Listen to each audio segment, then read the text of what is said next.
We lost a dear friend late last year, a guy called Steve Purcell.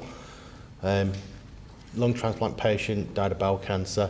Steve and I met probably 6 years earlier, and we started talking about something called a centre of excellence and building something known as a centre of excellence. And I know he's had a talk with Greg, and I think, if I'm right, around the world there are transplant centres called centres of excellence where, as a transplant patient, researcher, carers, you're in one building, and everything you're looked after completely. And the question always raised was, why don't we have something like that in Australia?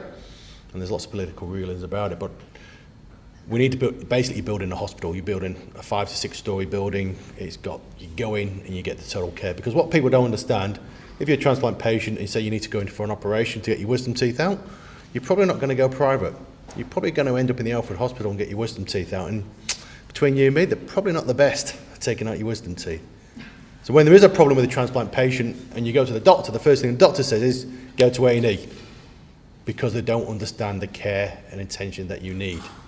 So we go to A&E and I say to Wendy, crikey, look at that St Kilda Festival and you're sick again. Do you think you can be sick before St Kilda Festival? Because it's not an ideal time to go to the A&E at the Alfred Hospital when the St Kilda Festival's on. So Greg, I thought I'd pose a question for you and say, well, what does a centre of excellence actually look like? What does it actually mean to you as a doctor, you as a researcher, to the team and everything else? What does a centre of excellence look like and mean? I think the idea of a centre of excellence is to focus all we've talked about and again lever it to create sort of physical spaces. It can start as something that's a concept and virtual, but ultimately become purpose-built, facilities and provide a hub for people to physically come to and train and do the best work. And we see the problem we have at the moment is that if we do with more work, we're starting to crowd the Alfred a little bit. So we're starting to run out of space and trying to, and the models that you work in where there's growth are a problem for a system. The system doesn't like growth; it likes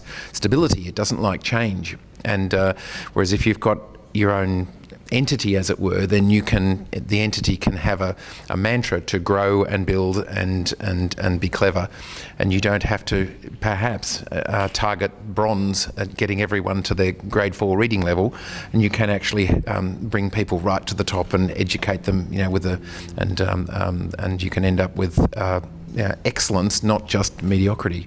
And I think transplantation lends itself well to that, because the internet now means that we can collaborate around the world, we can collaborate across the state, we can collaborate with the hospitals, but we can pull these things in as well and really have them humming along, focused on the issue of transplantation, which has gone from a cottage industry probably 10, 12 years ago, with a doubling of numbers in our part of the world. There's a lot more transplants and a lot more activity, and you can benefit from size, efficiency, and sophistication for sure. What gets me is that we've got the world's leading transplant research team.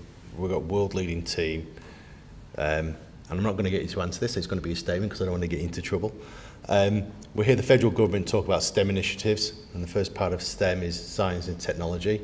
We've got the best people here, but if we don't do something about it, there's a good chance we're going to lose the best people to other centres of excellence around the world who do pay, who do invest in the money. I don't want that to happen, because that affects my wife, Wendy, it affects other transplant patients, it affects what we do in Lungitude. So we're out in the video and we're going to go viral on this, but people here. But if you've got contacts that are interested in helping us develop what's required to build a centre of excellence, whether it's building a new hospital, whether it's forcing the state government and the federal government, because we are going to go into an election period, and both parties could do with some really, really good news now, and I don't think there's anything better than saying we're going to fund a centre of excellence for lung transplant research. So if you think you can help and you're interested, I'm here to listen. I just had some comments to both Greg's and Gordon's. I think, we've been talking about this as a concept for a while, and I think that what's become clear is that First thing is, I agree with what you say. We need a champion. What becomes apparent is that people don't listen to individuals who are part of that unit. You almost need someone who's independent and outside of it who's saying it's good. It's not good enough because all of us think we're good. You need almost somebody who's outside who says that it's good. So I think you need an external champion.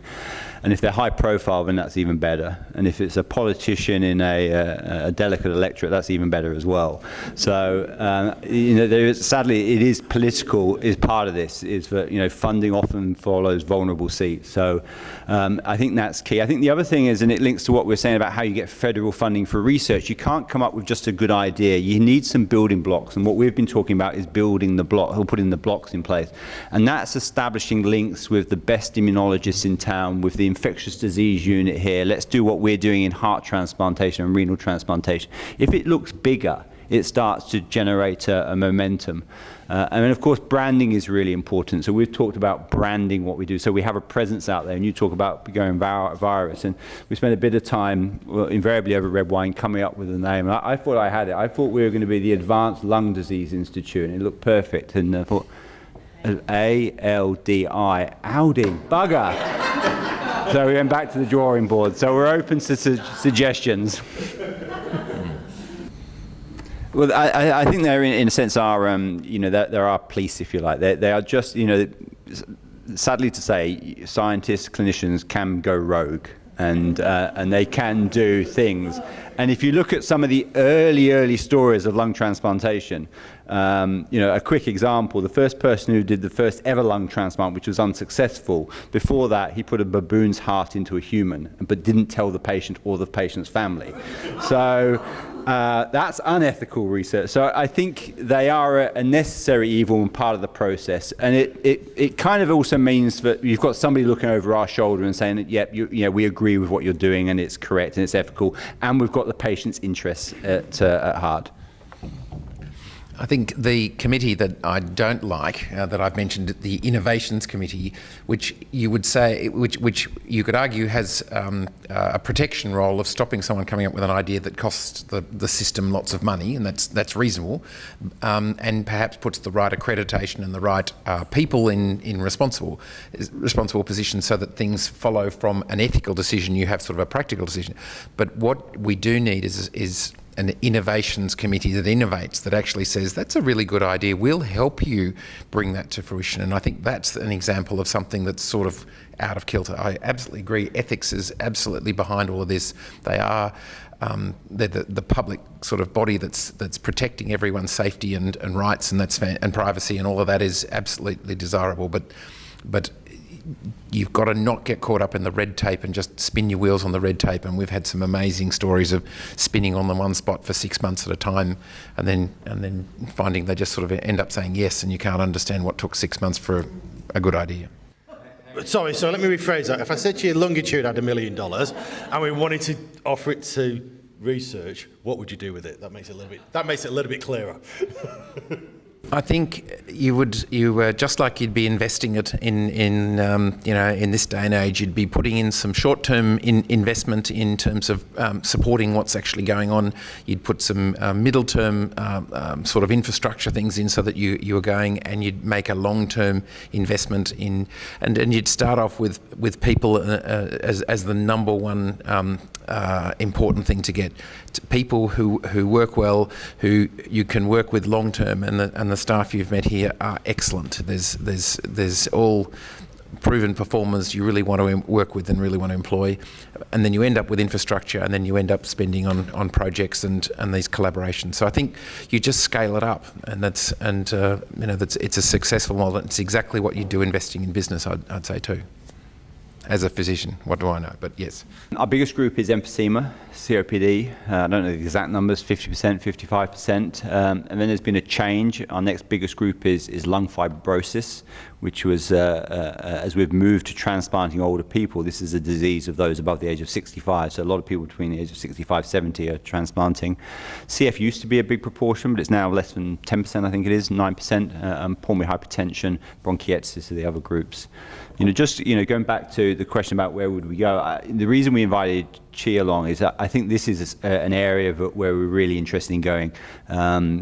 Patient education, patient advocacy, survivorship models, and this is a different type of research. But historically, we've done more kind of lab-based and drug-based and infection-based. But I think this is something we're definitely going to go into. I think the other. Following on from that, do you think there's a role for Lungitude to create a network of survivors and have newsletters and functions and things for survivors and work with Chi to get more out of that?